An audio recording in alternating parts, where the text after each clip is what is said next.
மசாலா உள்ளால வந்து நம்ம நல்லா ஃபில் பண்ணி வைக்கிறதுனால அந்த பஜ்ஜி பார்க்குறதுக்கும் ஒரு லுக்காக இருக்கும் பெரிய சைஸில். அதே டைமில் சாப்பிட்றதுக்கும் ரொம்ப நல்லாயிருக்கும்.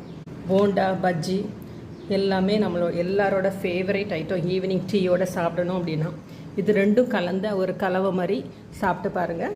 மாவு ரெடி பண்ணிக்கிடலாம். கடலை மாவு எடுத்துடுங்க.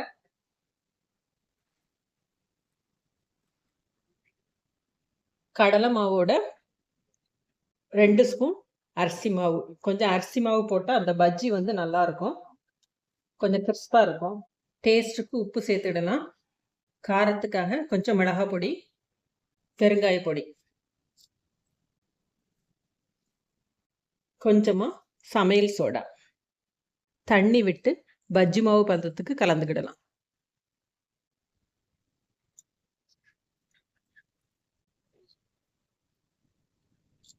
நல்லா ஸ்மூத்தாக கலந்து எடுத்துடுங்க, கட்டி எதுவும் இல்லாமல்.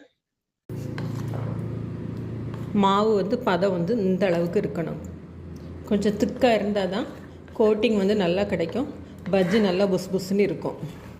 அதனால் தண்ணி வந்து ரொம்ப அதிகப்பட்டுறாமல் பார்த்துருங்க. கொஞ்சம் திக்காகவே கலக்கிடுங்க. கலந்த மாவு அப்படி இருக்கட்டும். இப்போ ஒரு மசாலா ரெடி பண்ணிடலாம். வேக வச்ச 2 உருளைக்கிழங்க மசிச்சு எடுத்துடுங்க. மசித்த உருளைக்கிழங்கோட நறுக்குன இஞ்சி,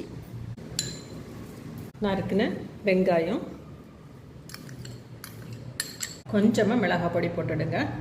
இந்த உருளைக்கிழங்கு மசாலாவுக்கு மட்டும் தேவையான அளவுக்கு உப்பு. ஆல்ரெடி மேல் மாவுக்கு நம்ம உப்பு போட்டு கலந்துட்டோம். இதை வந்து நல்லா மிக்ஸ் பண்ணி எடுத்துக்கிடலாம்.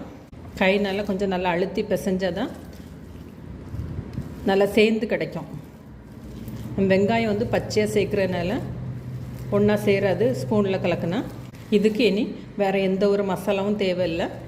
கைனால் பிசைஞ்சால் தான் அந்த கட் பண்ண வெங்காயம்லாம் உதிர்ந்துட்டு ஒன்றா கலந்து கிடைக்கும். நம்மளோட ஸ்டஃபிங் வந்து ரெடி ஆயிடுச்சு. பஜ்ஜி மிளகா எடுத்துடுங்க. கீறிட்டு உள்ளால உள்ள விதையெல்லாம் எடுத்துடலாம்.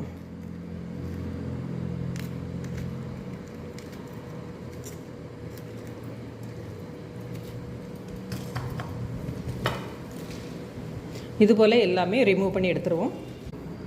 உள்ள சீடு எல்லாமே ஃபுல்லாகவே எடுத்துருங்க.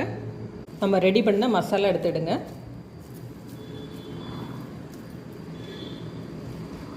உள்ளால ஃபில் பண்ணிடலாம். இதே போல் நீங்கள் பண்ணி சாப்பிட்டீங்கன்னா சாப்பிட்றதுக்கு ரொம்ப நல்லாயிருக்கும். யூஸ்வலாக வந்து ஸ்டஃப் பண்ணாமல் சாப்பிட்ருப்பீங்க எல்லாருமே.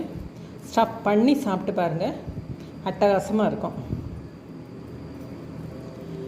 ஆம்ச்சூர் பவுடர் விருப்பப்பட்டீங்கன்னா அதுவும் சேர்த்துக்கலாம். கொஞ்சம் சீடெல்லாம் எடுத்ததுனால காரம் இருக்காது ரொம்ப.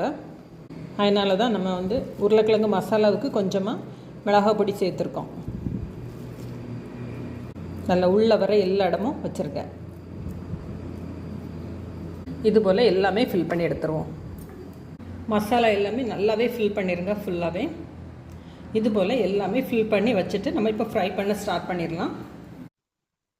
நம்ம ஸ்டஃப் பண்ணி வச்சுருக்கிற மிளகாயை மாவில் டிப் பண்ணிடலாம். எண்ணெய் சூடானோடனே ஃப்ரை பண்ணி எடுத்துடலாம். ஒரு பக்கம் வெந்த உடனே இன்னொரு பக்கம் மாற்றி போட்டுருங்க. நல்ல கலர் சேஞ்ச் ஆகி நல்ல கோல்டன் கலர் வந்த உடனே எடுத்துடலாம். நம்மளோட ஸ்டஃப்டு மிளகா பஜ்ஜி ரெடி ஆயிடுச்சு. இது போல் எல்லாமே போட்டு எடுத்துருங்க. பாருங்கள், இந்த பஜ்ஜியை ஃபுல்லாகவே உள்ள நம்ம ஸ்டஃப் பண்ணுறதுனால ரொம்ப நல்லாயிருக்கும் அது சாப்பிடச்சில். நம்மளோட ஸ்டஃப்டு பஜ்ஜி ரெடி ஆயிடுச்சு. இதே போல் நீங்களும் செஞ்சு பாருங்கள். செஞ்சு பார்த்துட்டு எப்படி இருக்குது அப்படின்னு சொல்லிட்டு ஃபீட்பேக் கொடுங்க. தேங்க்யூ. வணக்கம், இது நிலா கிச்சன். இன்றைக்கி நாம் ஒரு இன்ட்ரெஸ்டிங்கான ரெசிபி தான் பார்க்க போகிறோம். ஈவினிங் ஸ்நாக் பஜ்ஜி, அதுவும் மிளகா பஜ்ஜி, அதுவும் ஸ்டஃப்டு மிளகா பஜ்ஜி. இப்போ இது எப்படி பண்ணலாம் அப்படின்னு சொல்லிட்டு பார்க்கலாம். அதுக்கு முன்னாடி எல்லாருமே நம்ம சேனலை சப்ஸ்கிரைப் பண்ணிவிடுங்க, லைக் பண்ணுங்கள், ஷேர் பண்ணுங்கள், கமெண்ட் பண்ணுங்கள். வாங்க இப்போ வீடியோக்குள்ளெல்லாம் போகலாம். ரொம்ப ஒரு டேஸ்டான பஜ்ஜி. அந்த மிளகாயோட காரங்கிறது சுத்தமாக இருக்காது. சாப்பிட்றதுக்கு ரொம்பவே நல்லாயிருக்கும். ஒரு டைம் ட்ரை பண்ணி பாருங்கள். ஸ்டார்ட் பண்ணுவோமா?